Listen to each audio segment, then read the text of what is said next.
Good afternoon, everybody. Thank you for joining us on Go Big or Go Home. I am Old Man Troy, joined by the youngster Kevin Cunningham, a.k.a. Kid Cunny on Twitter. Woo! Did we have an exciting pregame today or what, youngster? Yes, we did. It was a first. Oh, what a way to start! What a way to start the show. That was interesting. Like I said, it was a first for us, and we've been doing this show for, what is it now, like 16, 17 months, something like that. Oh, yeah, we'll be rolling into 2 years. We'll be rolling into 2 years soon. Yeah, so do you want me to share with the listeners, or are you going to share with them what happened? It was your experience. I'll let you go. All right, so for those that listen all the time, you know that the youngster and I record the show, and I usually record it on my way home because that's when I've got free time. We always have a little pregame. We're talking, blah, blah. We're going to do this, talk about this, blah, blah. And as I'm doing that, the old Popo pulls me over. And the youngster got to hear the whole conversation because we were smack dab in the middle of our pregame, getting ready to go live. And the police had to ruin the experience. But all good. Nice young man he was, youngster. You can attest to that. You heard him. Yeah. He wasn't like, he was very nice. Asked me some questions. I didn't even have my insurance card in my car. I had to have my wife actually text me a picture of it. That was good enough for him just to make sure my car was there with legal insurance. Hey, all was good. I appreciated that young man very much, and he let me go with a warning. Now I just got to get my car registered, which I thought I had done. Apparently it's not. So that will be done the first thing when I get home, if it's not done by my wife by the time I actually get home, which very well could be. She will freak out about that. So how are things in Florida? Probably not as exciting of what I just went through for the last 20 minutes. No. I'll say this. My fiance got home, and she wanted me to move her car because there was a garbage issue. But so her car had to be moved. I said, okay, I'll move it. I move her car, and I close the car door. I get into the house, and I realize, wait a minute, where are her keys? And I'm like, oh, shit. So I go back to the car and look inside, and right there, sitting on the driver's side seat, is her keys. And the car is locked. So that was fun for her. She had to call AAA, and they came pretty quickly and got her, car door open, and all was well with the world. But yeah, we both had some car troubles today, Troy. Just at least you didn't start the car on fire. That's exactly. Look at the bright side. Yeah. All could have been much was worse. A pair of keys in the car, not a car on fire. Because you've been through that. Yeah, I have. Just like most people, I'm sure, have seen their car go up in flames. Like I have. Oh, man. All right, let's let the listeners know what we're going to do today. You're going to recap quickly. And when we say quickly, the youngster's going to do this quickly. I'm not even going to interrupt while he's going through this.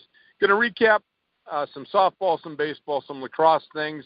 Then we're going to get into, which I think is a pretty intriguing topic. And this is where I got pulled over. I was looking for some information about scholarships. We're going to talk about student athletes, whether or not they should be free to go wherever they want after the season is done, just like a free agency period. We're going to talk about that. I think that's going to be a great show today, youngster. But take it away. We got spring sports going on in the Big Ten. A lot happening right now in baseball, softball, and lacrosse.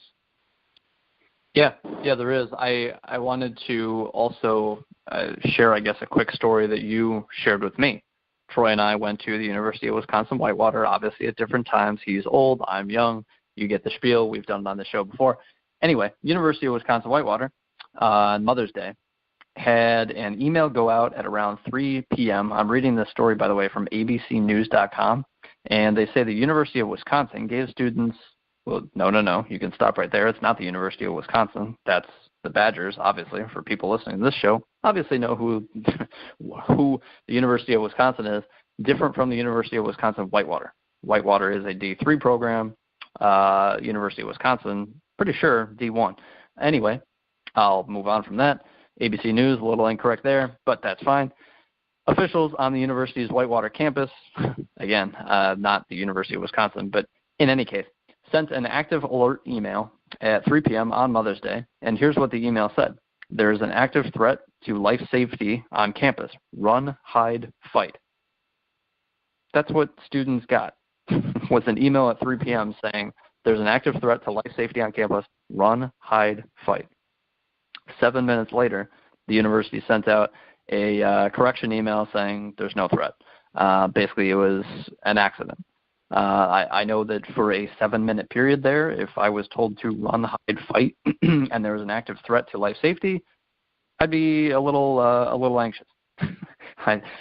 Here's my thing, Kevin, with this. They sent it out 7 minutes later, but if they got the email, if somebody got that email, like immediately, like if they were on their phone and, my phone, I know for work, every time I get an email, it dings, and I usually check it right away. So if I check my phone and it says, run, hide, fight, I've checked my email. What if I'm running and I don't have time to check my phone and check my email again? Yeah. Now I'm running and I'm hiding, waiting for the fight. Right. So another email going out, it's kind of bizarre to me. And it sounds like a rah-rah speech at halftime. Run, hide, fight. Run, hide, fight. Like when I was a coach, like I'd yell it to my players, run, hide, fight. Go, team, go, run, hide, fight. Yeah. That, to me, I think they could probably have a little better direction as to what to do if there's a threat to your life. But again, too, and I'm not making light of it because this has happened on campuses across the United States. I guess my thing is that there's some kind of system, but, man, an email system and one that just literally scared a campus for 7 minutes, especially with everything going on in the world, wow, that's a major boo-boo. Somebody screwed up or the system screwed up. But I can't imagine a system screwing up. Somebody had to push a button. Somebody had to do something. The system's not just going to say, I'm going to randomly send this email. I mean, I would imagine something like that is set up where it has to be distributed by somebody manually. And you have to hit a button to send that mass email. Yeah. At least every email I send, you got to hit a send button. So it's unfortunate. And, again, we're not making light of the situation of active shooters. We're making fun of a situation that what is the University of Wisconsin Whitewater thinking with the words run, hide, fight capitalized after they tell you that there is a threat to your life? I don't agree with that, Kevin. I mean, it would be like, really, that's what you're telling me to do, run, hide, and fight? Okay, great. I would just be like, that's not probably appropriate for me. What did you think real quickly? Because I know we want to talk sports. People probably really don't care about what we're talking about, but I thought it was intriguing. It's where we went to school. Yeah. My quick thoughts. I mean, if you don't think 7 minutes is long, I'll start with this. If you don't think 7 minutes is long, just sit somewhere and watch a clock go by, or be on your phone and don't do anything. I mean, just watch your phone for 7 minutes. Kind of like you while you're waiting for the popo to run my license. Yeah, at 7 minutes. Kind of like that. Yeah, to sit there for 7 minutes. It's like, oh my God, when is this going to end? To fear for your life, to run, hide, fight, to not know where to run. I think that every campus can probably do a better job. I guess I can only speak from Whitewater. But I think every campus can do a better job of what to do in this situation as opposed to just getting a random email and it says run, hide, fight. Okay, what does that mean? I mean, to me, if I were, sitting in my dorm, sitting in my house, and I got that, I'd run to my car and just drive. I guess that would be my thing. If you're stuck in a building and then, the building goes on lockdown, I would assume. So I guess hopefully there's more clarity there, and maybe you're with your professor and they know more, but there's no, I mean, if you're a student there, if you're a student on any campus, I'm sure we have students at Penn State, at Iowa, at Nebraska, whatever Big Ten institution, that listen to the show on a fairly regular basis, at least at the University of Wisconsin-Whitewater, there was no real direction. There's never a day, there's never a thing, an orientation when you get, to campus for the first time as a freshman, like, hey, here's what to do when, da-da-da-da-da. There's never that. And I think there certainly wasn't one of those when I went, because I went long ago. Yeah. And I'm just going to throw something else out here, Kevin. Maybe you can expand on it. Yeah. You talk about doing a better job. Okay, you sent a mass email out. Like I said, I know a lot of people have email on their phone right now, but I would imagine, and I can be corrected if I'm wrong, if somebody from Whitewater is actually listening to this show, find us on Twitter, @TroyRobert967, @KidCunny. We'd love to get your reaction. I'd love to get a current student's reaction, and we're alumni. It's like we're friends, so you should find us on Twitter and talk to us.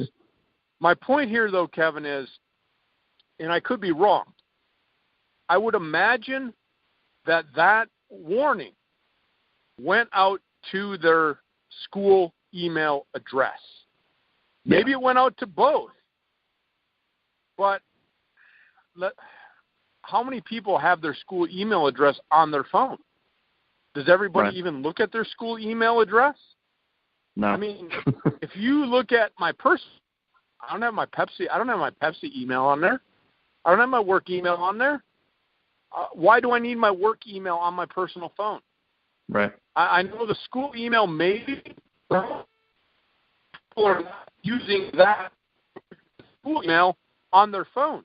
I mean, they might have both. I mean, you can put both on there. Like I have my personal email on my work phone. Right. But again, my point is that really the best way to notify students of what's going on? I don't think the answer is yes. And again, there's also Troy.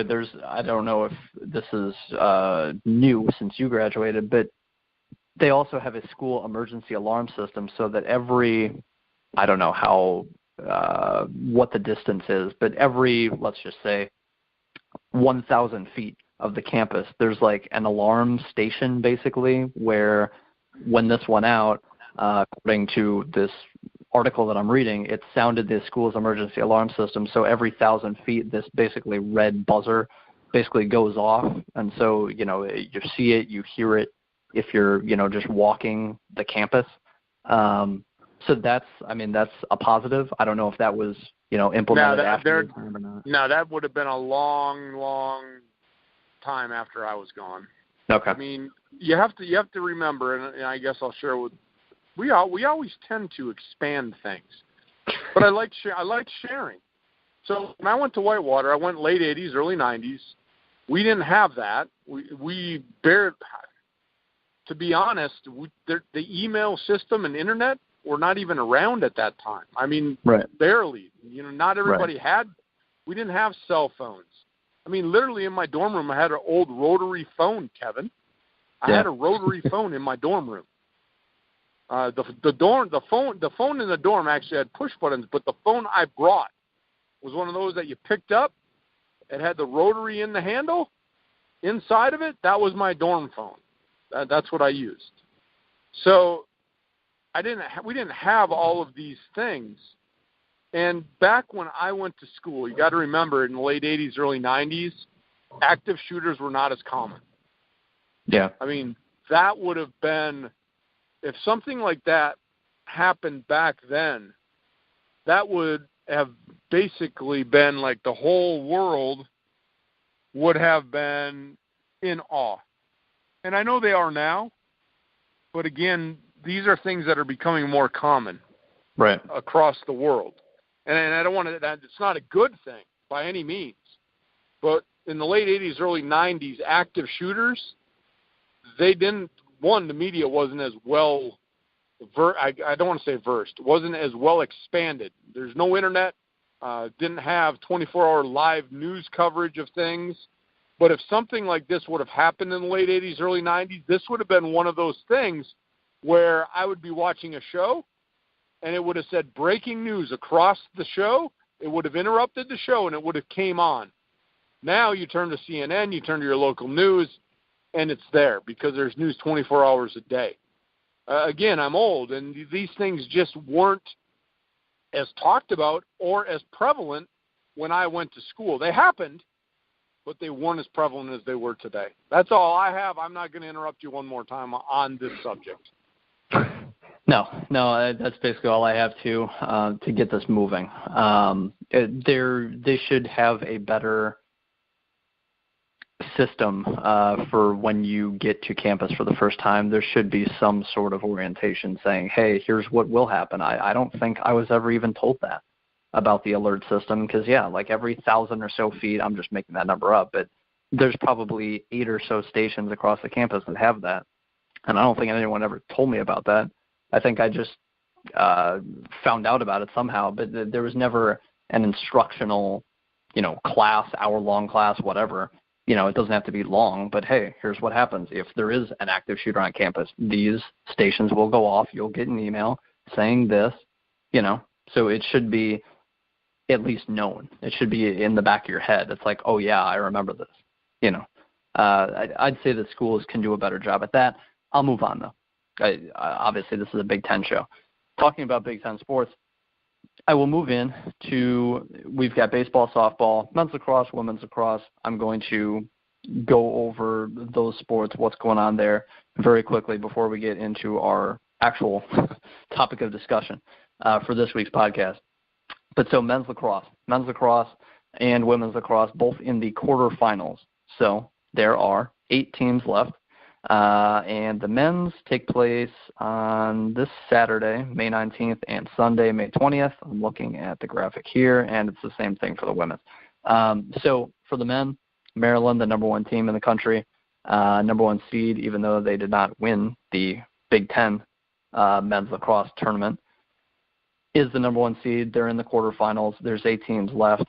Johns Hopkins, who beat Maryland, is also in the final 8. They're in, I guess, if Maryland were to win in the quarterfinals and Johns Hopkins were to win in the quarterfinals, they would meet in the semifinals. This, by the way, is taking place in Massachusetts, the semifinals. Foxborough Gillette Stadium. For those who know sports, obviously, and care about sports, you're listening to this podcast, probably have heard of Gillette Stadium in Massachusetts, Foxborough, that whole Patriots thing.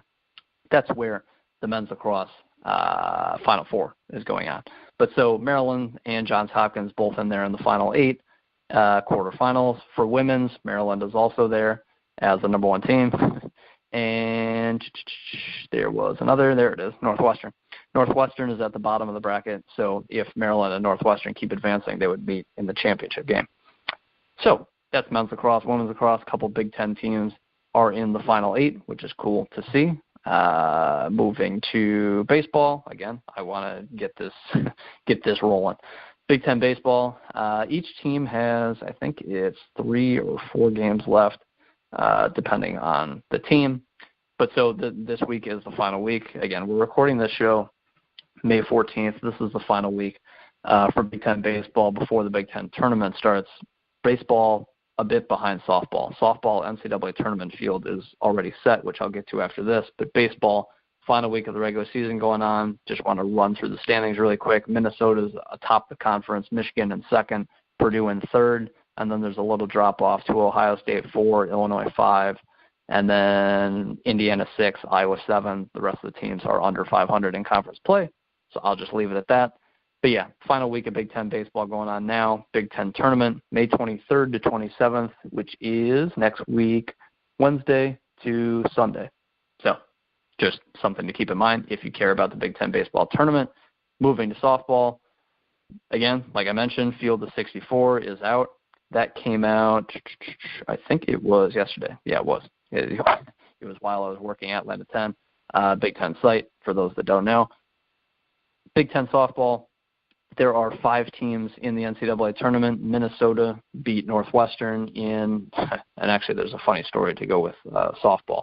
But I'll save that. Minnesota beat Northwestern in the Big Ten championship game for softball. And there are 5 teams from the Big Ten in the softball tournament in the field of 64. Ohio State is in there. Minnesota's in there.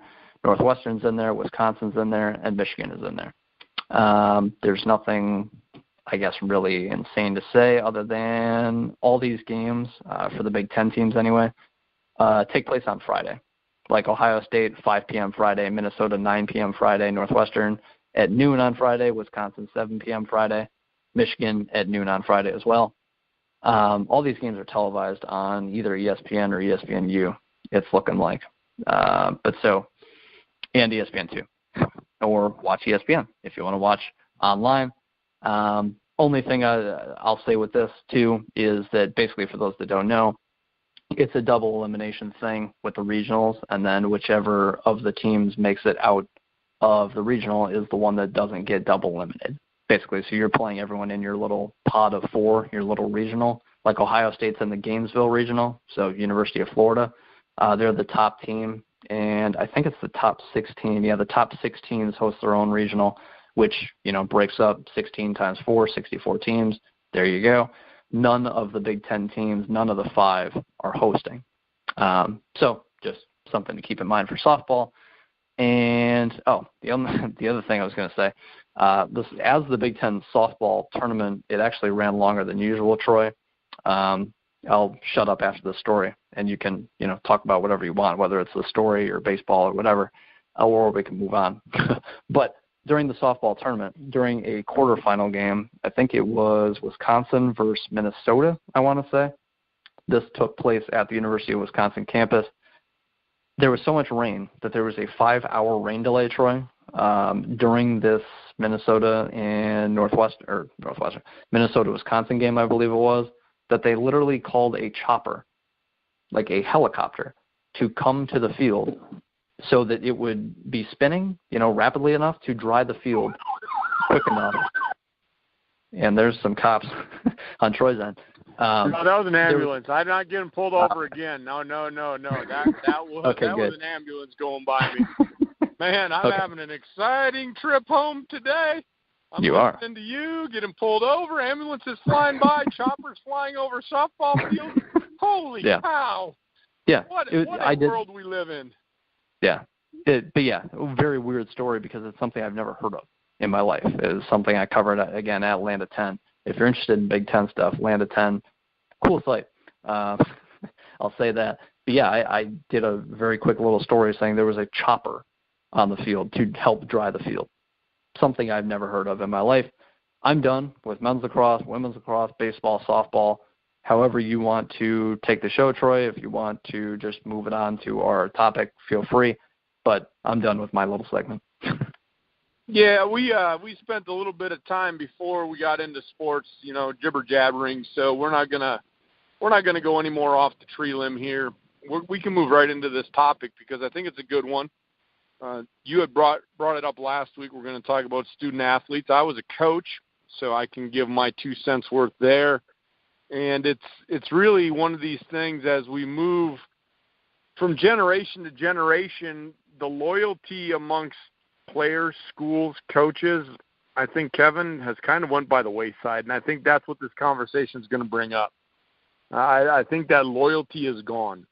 Like you choose a school, and it's really not about the school. It's more about you as an athlete. Now, not all of them, and I will preface that when I talk. But when you're talking about the athletes that are looking to make it in the professional ranks, I think there's no loyalty at all. Well, I shouldn't say no. I think there's little loyalty.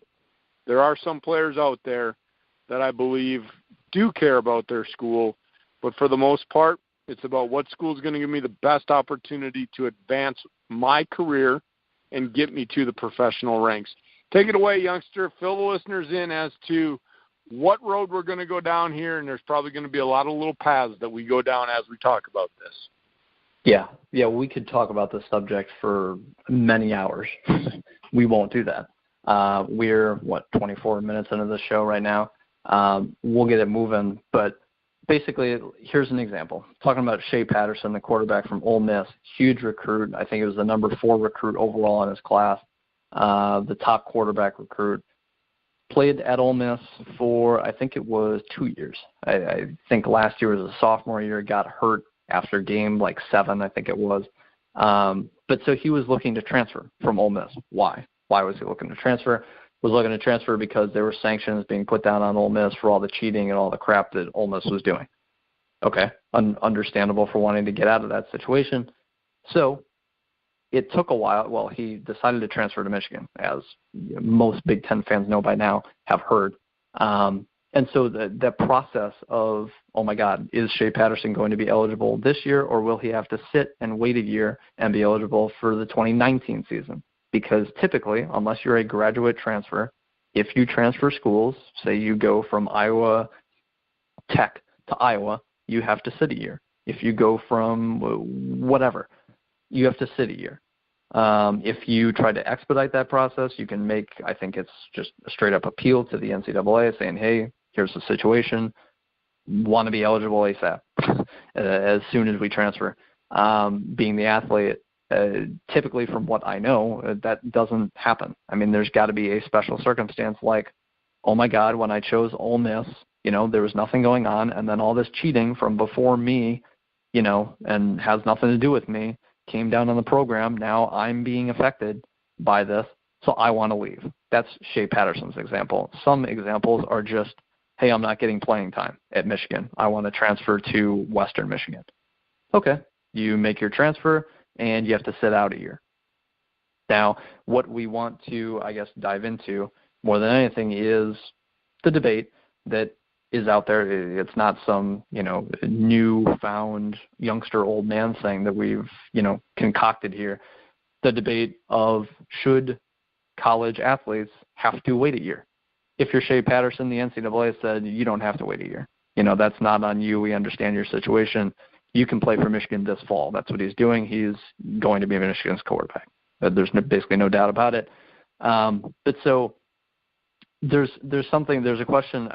I'm, I think, a little on the fence with this, Troy. I don't have a dead set stance. I think I know my stance, but like with certain things in life, especially hard decisions, this is not a hard decision, but sometimes you just have to sleep on it. Sometimes you have to write a pros and cons list. Sometimes you have to do whatever you do to make a difficult life decision. It's not just oh yeah, I stand on this side of the fence on this, or yes, this is the decision I'm going with, and it takes you 1 minute.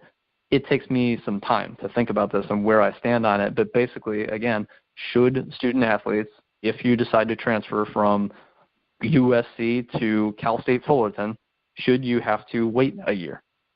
Or should you be eligible right away, a.k.a.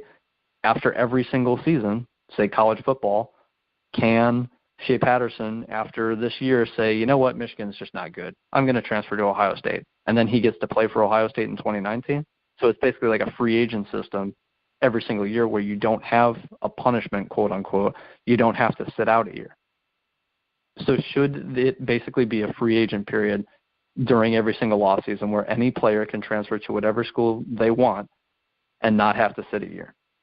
I'm not going to give my stance away. I'll give it to you, Troy. The one thing I wanted to ask you, though, is that we see this with coaches, and this is one point that one stance will make, is that coaches can freely, even though they sign a contract, say, screw LSU, I'm going to go to USC, just as a random example. And they can, contract or not, say you have 6 more years on your deal left, doesn't matter. They can just pick up and go at any time. And I think nowadays, like you said, Troy, there is less loyalty from a student athlete picking a school. It's almost more of a coach player relationship, in my opinion, than it is a school and athlete relationship. At least that's my take for, again, not all, but some. It seems like more than most, it's like a kid chooses a school kind of for the coach and the system that coach wants and how they're going to do in that system and how they can, better themselves to the NFL, whatever it is, for college football, for example. I think it's more of a player-coach thing, relationship when choosing a school. So if a coach can get up and leave and not have to sit a year from coaching from LSU to USC, why does a player have to sit out a year? The question I guess I have for you, Troy, before you can, take it whatever way you want, is were coaching changes, and I think the answer is yes, were coaching changes as prominent as they are now, where the coach at Texas can say, screw this, I'm going to go coach at USC because USC offered me more money. And then he just automatically gets to coach at USC. He doesn't have to sit out a year like a player would have to transfer. The coach can do it freely, and he's making money doing it. I guess were coaching changes as prevalent as they are now, it seems like? I assume the answer is yes, or maybe coaches stayed pat more back then during your time than they do now. I guess I'm semi-curious on that, and again, that's one stance that people have is if coaches can do it, why can't the players? Well, the changes that you see, the hip-hopping around that you see now because of the money and the power conferences is more prevalent now. It happened, but not as much. I mean, you go back. I mean, if you go back and look in the 80s, Kevin, and the 90s, and look at the tenures of some of these coaches and see where they went after, a lot of times it's because they got fired. It wasn't because they got up and bolted ship. It was because they got fired because they weren't good enough where they were at, and they landed somewhere else. You know, it would, with assistant coaches, a little different. Now, as you're talking, I made a coaching change.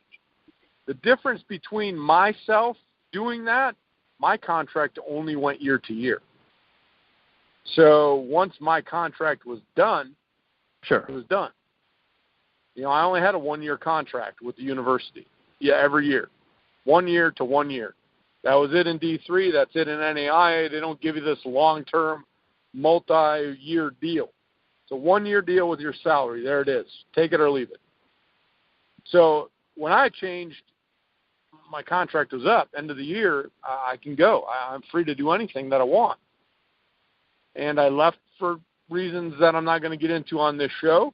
It would add many, many minutes to it. But here's my one thought on this, Kevin. When I look at students wanting to transfer, I think there are some rules that the NCAA should definitely look at, or consequences. If a student is just whining because they went to a school and now they're not playing, I think they should have to sit out a year for that. If a coach leaves, and I'll use myself as an example, when I left where I coached, went to another school, 5 guys wanted to transfer with me. Now, I was in D3 and I went to NAIA, it would have been no problem at all because it's 2 totally different governing bodies. No problem whatsoever. However, I think that if a coach leaves, that a kid should have the opportunity to attend another school without having to sit out. And the reason I say that is you brought the point up perfectly. Even when I coached, a lot of players came and wanted to play for me. Right. They didn't care about the university. They wanted to play in my system. They wanted me to be their coach. And I don't think that has changed. I don't think that has changed one bit. You look and some people say, well, this guy's a heck of a recruiter. Well, guess why he's a heck of a recruiter? Kids want to play for him, or kids want to go play in that program because of that. Now, you get your bigger schools like a Duke and a Michigan and a Wisconsin basketball, I guess, at a time, and Wisconsin football, but there's still coaches involved. Does the system fit what you want to do? Is the coach going to let you thrive in his or her system? And that's what it is. So I think if a coach leaves, that a player should not be penalized for transferring. They should be able to go anywhere they want, and not just where the coach went. They should be able to go anywhere they want without being penalized at that point. People argue with me on this. I know they will. If you want to argue with me, find me on Twitter, TroyRobert967. I'll gladly argue with you. Or you can find the youngster at Kid Cunny. I'll gladly argue the point because when I recruited Kevin, I would say, 27 players, 28 players on my roster. I would say probably half, if you would have polled them, came to play for me in my system because of me, because I was the coach. And that's just based on me leaving and some of the kids that were upset, and a lot of kids left the school after I left. Not all of them, but that tells you right there. The numbers that were there, half the team left, or pretty close to half. So when the coach leaves, there is a lot of players that are upset because they went to play for the coach. The other part is when there's scandal going on, when there's NCAA investigations going on, if those players and those athletes are not a part of that investigation, I think they should be able to transfer again without even having to appeal. It should be automatic. They can go wherever they want and they can play. But going back and circling back, not like you said, we could sit on this show probably for 2 hours and get really in-depth and microscopic about every situation. We want to try to keep this around an hour. So I'm going to circle back to what I said in the beginning, and that is if a player goes to a school, and even if he goes for the coach, and the coach is still there, but then the coach goes out and recruits another player that's better, and all of a sudden this guy that was going to supposedly be a starter is now a third stringer, and he's just complaining because he's not getting playing time, to me, that's not a qualified reason to transfer. You're just mad. You weren't good enough. You got recruited. They recruited better players. To me, now you made a commitment. It's not anybody else's fault but your own that you're not as good as the other kid. It's all about going out there and trying to be recruited.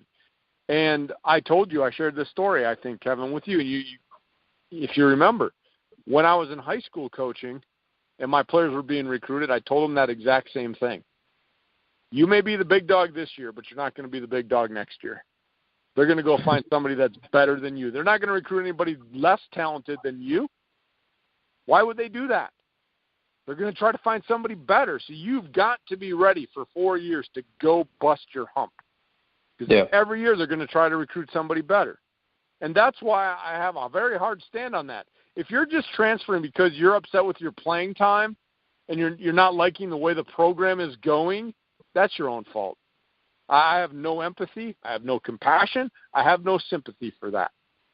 But there are instances, like I said, when a coach leaves, I think every kid on that roster should have the opportunity to go without even having to appeal the NCAA. Just go. Because a lot of them went for the coach. And I've got other points here, but I'm going to turn it back over to you because I was babbling for a long time. Have you fill in some blanks or just, comment on what I said?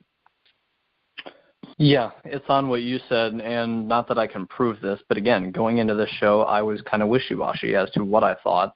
My stance coming in was that I think it should be a free agent system, but after hearing you talk, and again, it goes to show how much we exactly blabber before the show. Sometimes we blabber for 15 minutes, but it's not about our stance on something, and we didn't today. Troy was busy getting pulled over.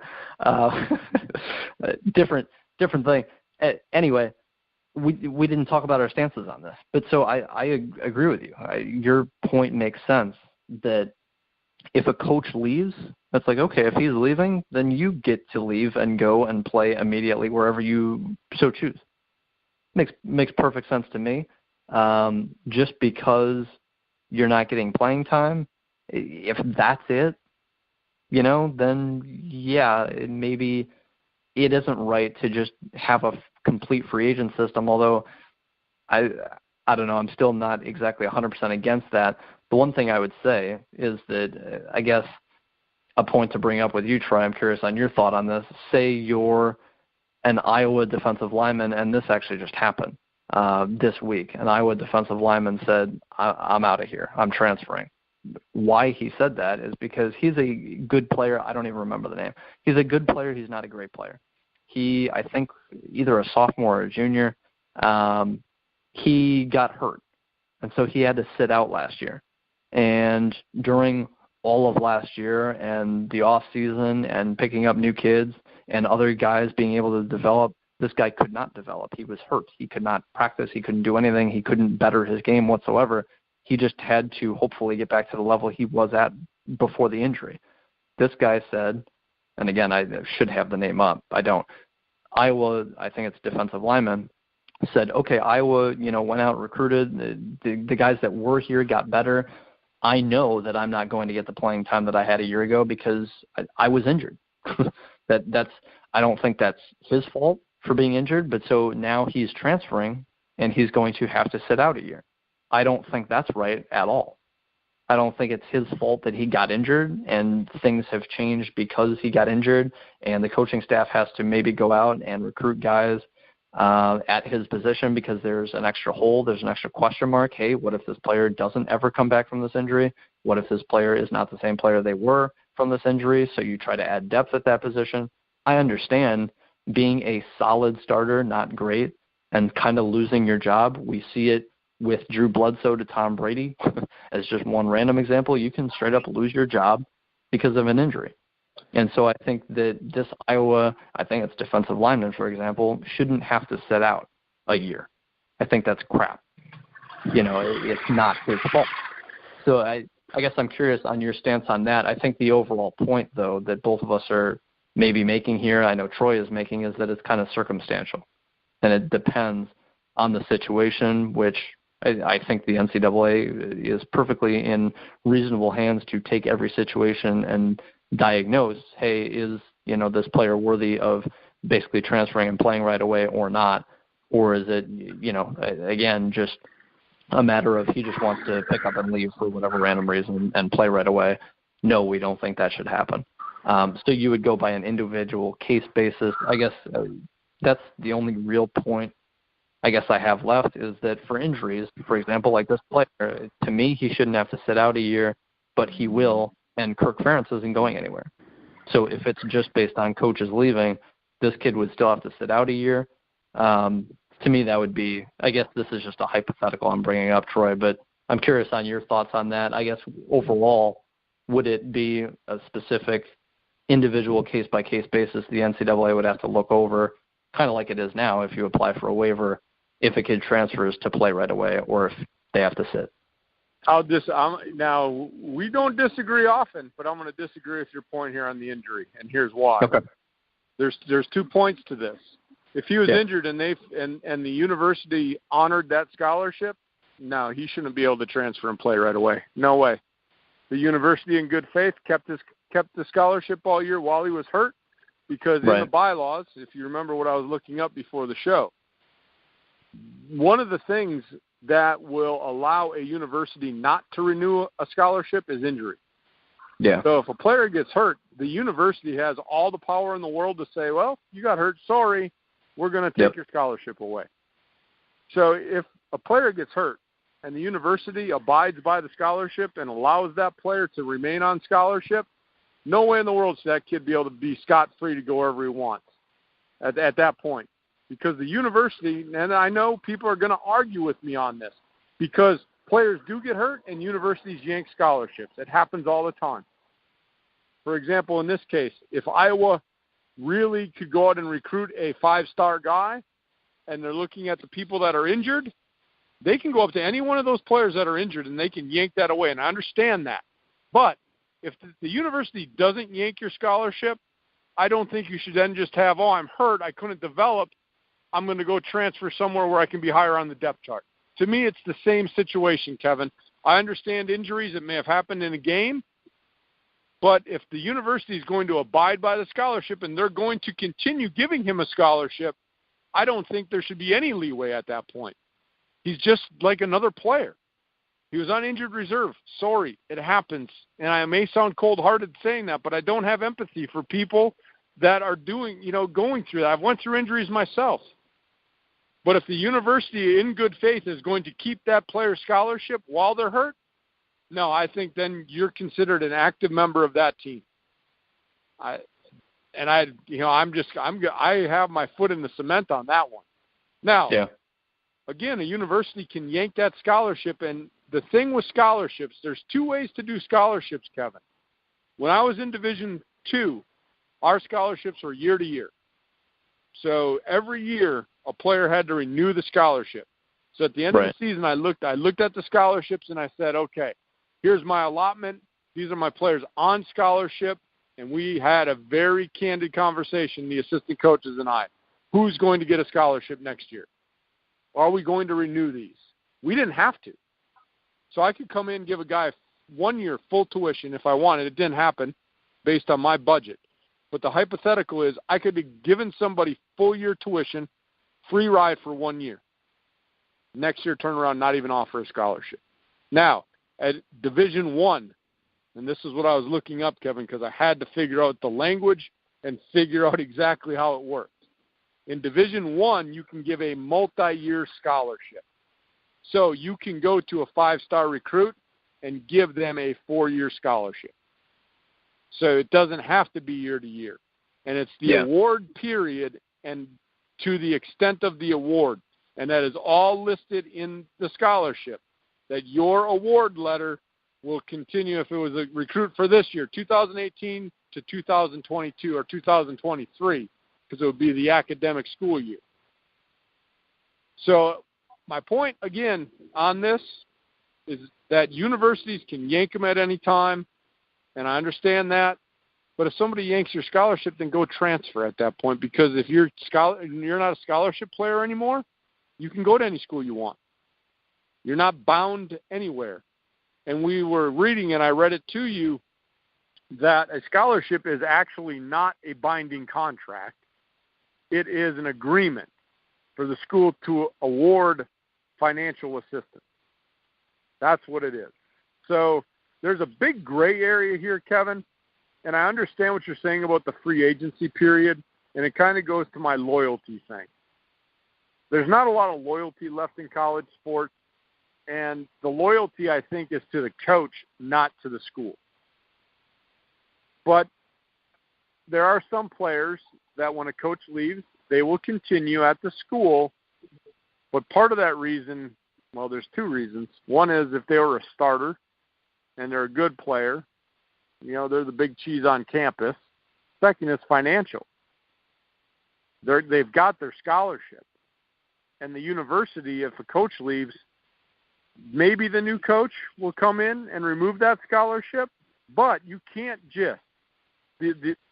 I want people to understand that if I have a bad year, if I'm a recruit and I sign a 4-year scholarship and I go and have a bad year, but I'm perfectly healthy and I maintain my grade point, I'm eligible to play, the university can't take my scholarship away. They can't just take it away for bad performance. And a coach can't. If people believe that, there's a whole set of rules of what the school can or cannot do with a scholarship. And you can't just yank a scholarship because, oh, the coach doesn't like this guy. So when a new coach comes in, if they have X amount of players on 4-year scholarships, those scholarships are there. He can't just remove them. So there's a lot that goes into this, Kevin, as far as that gray area and what goes into a recruited player.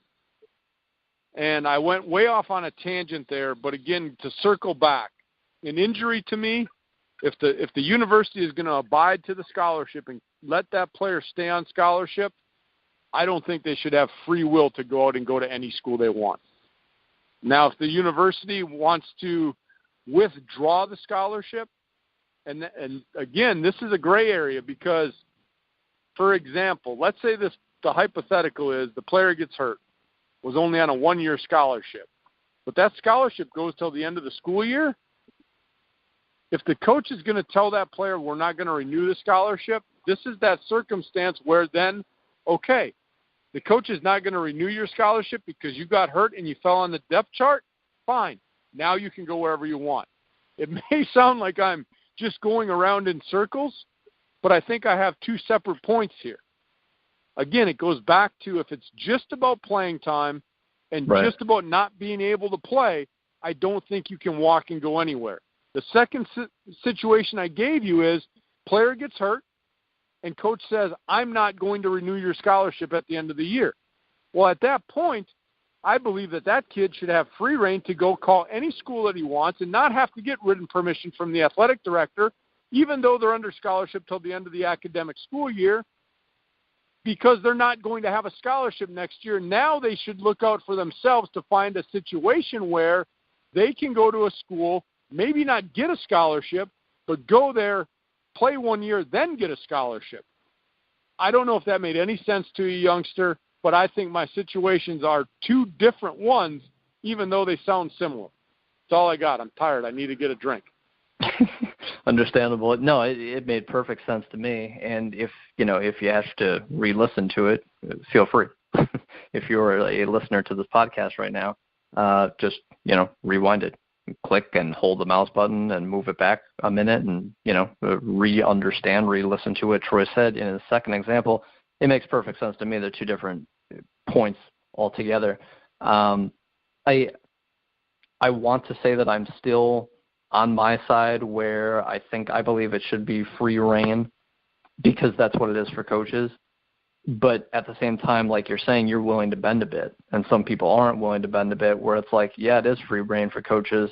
But here's an example for me, and I think this is stupid, is that let's say a coach at Arizona State does a fantastic job, and he gets the job at USC, even though he's in the middle of his 5-year deal at Arizona State. Okay, he bolts for USC because it's USC, it's more money, da-da-da-da-da. Okay, now the best player at Arizona State, let's say, who's, a junior quarterback, wants to transfer and leave with his coach, say they had this ridiculous system, say it's Chip Kelly's system at UCLA, and he bounces to USC, whatever it is. The coach gets to coach at USC in 2019, but the player transferring who went to the school for the coach can't play in 2019.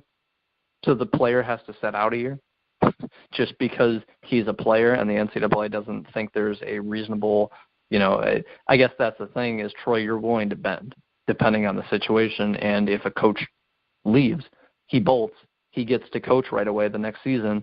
The player wants to follow his coach. Sorry, you have to sit out a year. I mean, it's stupid. I mean, imagine being the coach at USC now when you were at Arizona State and looking your player in the face and saying, oh, sorry, I wish you could play. I love you. I wish you could play. I really do. Well, you didn't get me started on the coach part of it, youngster, and I didn't go down that road.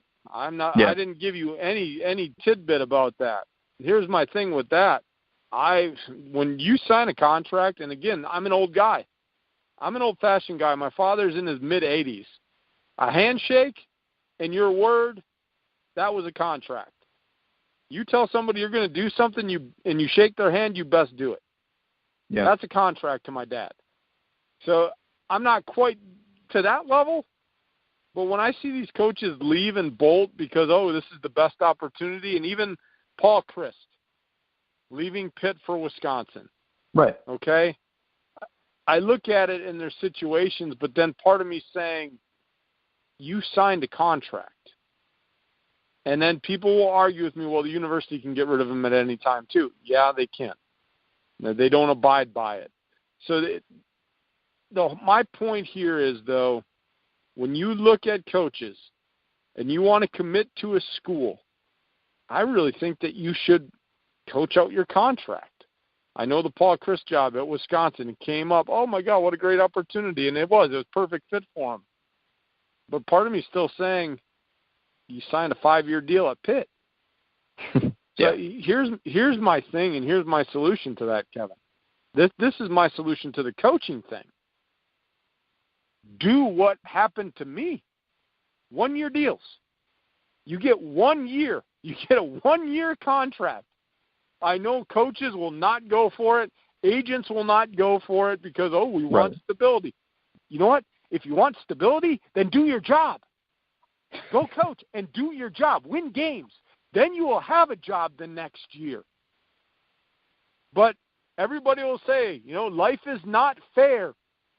How many coaches, other than the Urban Meyers, Kevin, of the world, the Paul Chrysts of the world, these guys that sign their long-term deals, they're not going anywhere, right? Jim Harbaugh, he's not going anywhere.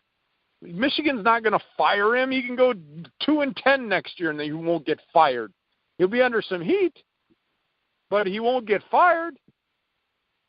But even guys like that, Kevin, you look, and we talked about how much is a coach worth to a school?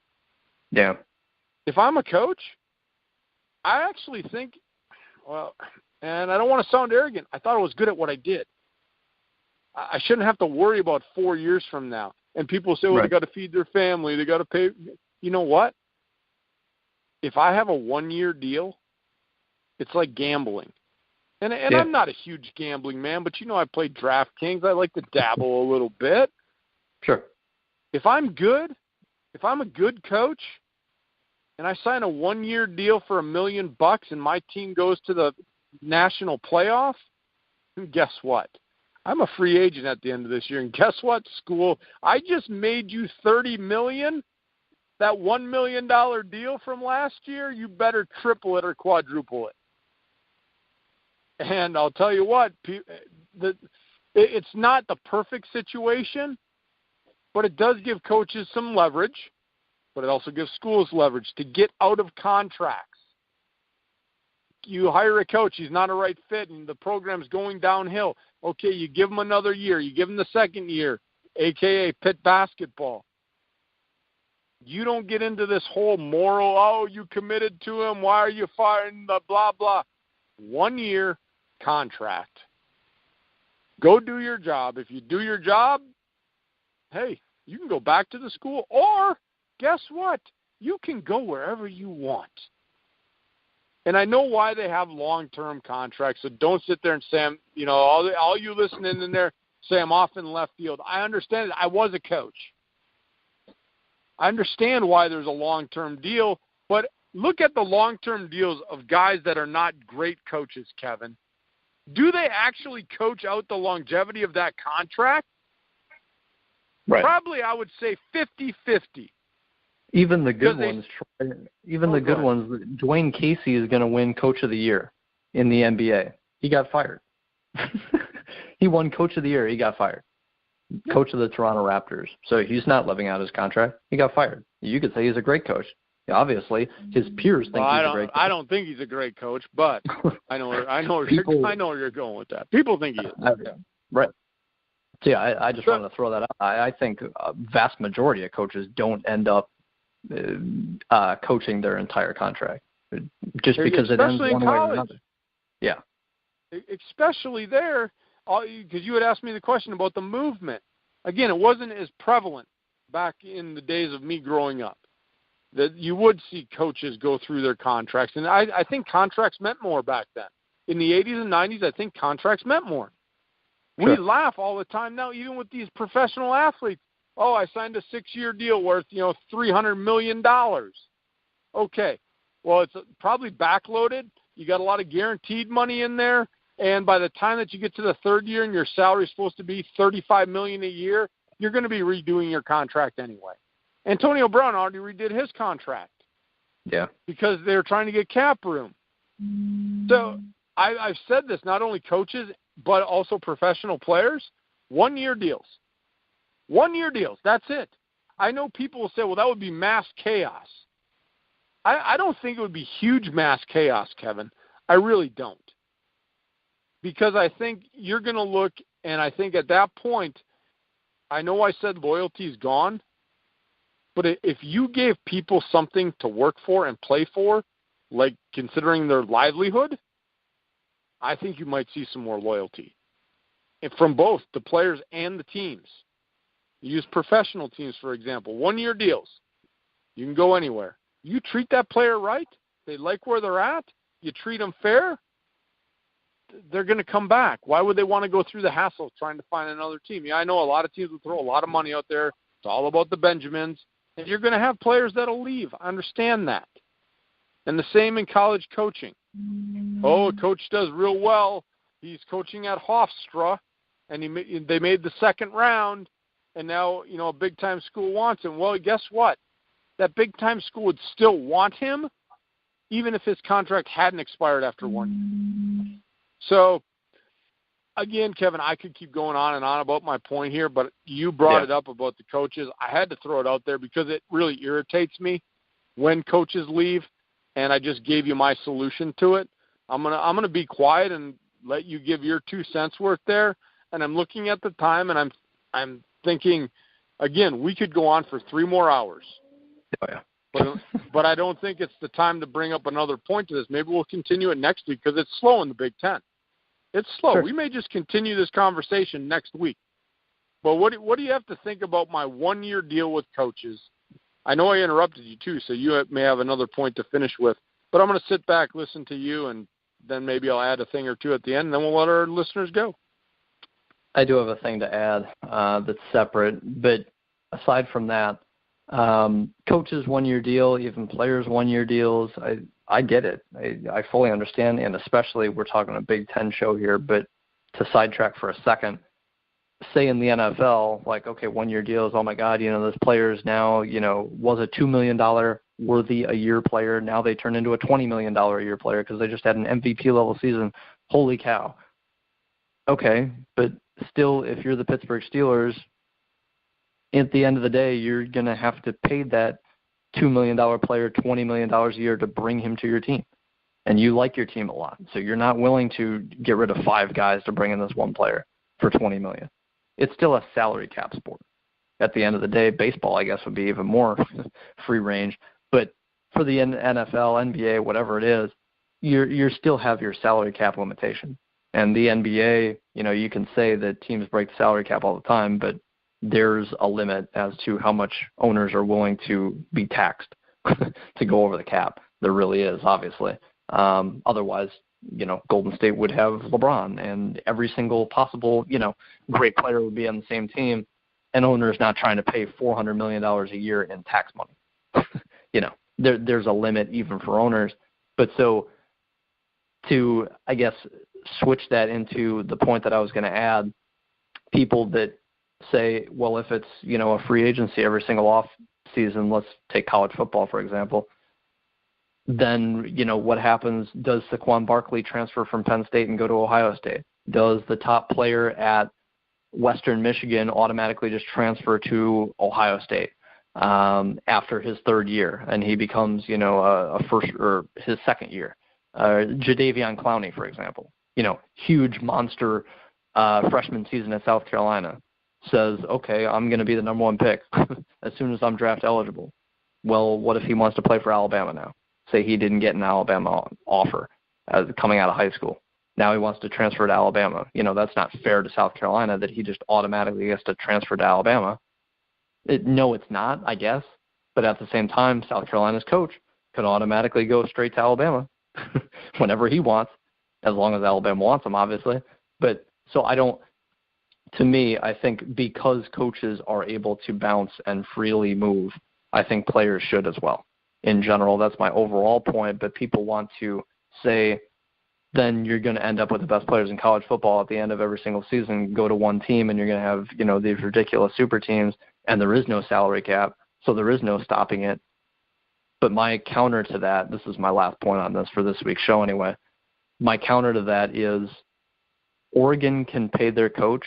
You got the CEO of Nike running Oregon football, basically, Phil Knight, founder of Nike. You don't see Oregon's coach making $50 million a year.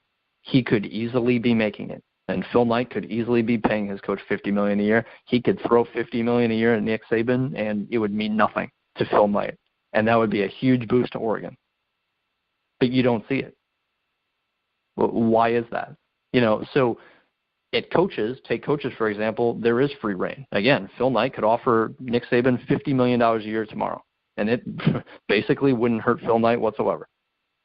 And Nick Saban would move from Alabama to Oregon. But that doesn't happen.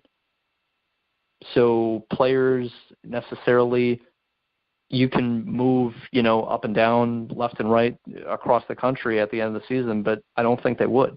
Because like you said, Troy, I think there is loyalty to the coach that spent the time to recruit you, or the school, if you picked for the school or the system that you're in. Do you want to get up and just move to Alabama, just because they're a better team than what your team was this past season, and it's an open market for you? Say the rules change and you don't have to sit out a year. I don't think it would create this mass chaos, because I think there would be loyalty to kids that like the Iowa program would stay at Iowa. They wouldn't transfer to Alabama just because they got better from year 2 to year 3, and Alabama says, hey, we'll make you a starter, and you can make the college football playoff next year. A better chance at Alabama than Iowa, for example. I don't think it would change much. And you see that at the coaching ranks, because that can happen. It is free reign every single off season, and yet it doesn't. It doesn't happen. Oklahoma State, that Pickens guy, is extremely rich. Oklahoma State's not paying their coach $30 million a year. That's a decision by Oklahoma State, basically, to not use their money to pay the top coach in the business top dollar. That's just a decision Oklahoma State makes. I think that's, I guess, my counterpoint is that I don't think you would have this free reign. That's kind of the worry, is that if it's a free agency period, then the top kid at Rutgers is going to just bolt for Ohio State at the end of the year. And I don't think that's necessarily the case. Otherwise, you'd see coaches doing it more so than they do now. But I'll leave it at that. The one-year deal thing that you brought up, Troy, I think that's perfectly fine because basically everyone's on a one-year deal anyway. Like you said, the university can just part ways with a coach whenever they want, whether they're in the middle of a 10-year deal or not. So you're basically on a one-year deal whether you think you are or not, even if you're in the middle of a 10-year deal. There's buyouts in there, and there's all kinds of things going on in there. Again, but I think, you know what, youngster, another great show today. I think we'll have to continue this conversation next week on Go Big or Go Home. Make sure you find us on Twitter at TroyRobert967. Find the youngster at Kid Cunny. Thanks for joining us today. We'll get back with you next week. Hope you enjoyed the show.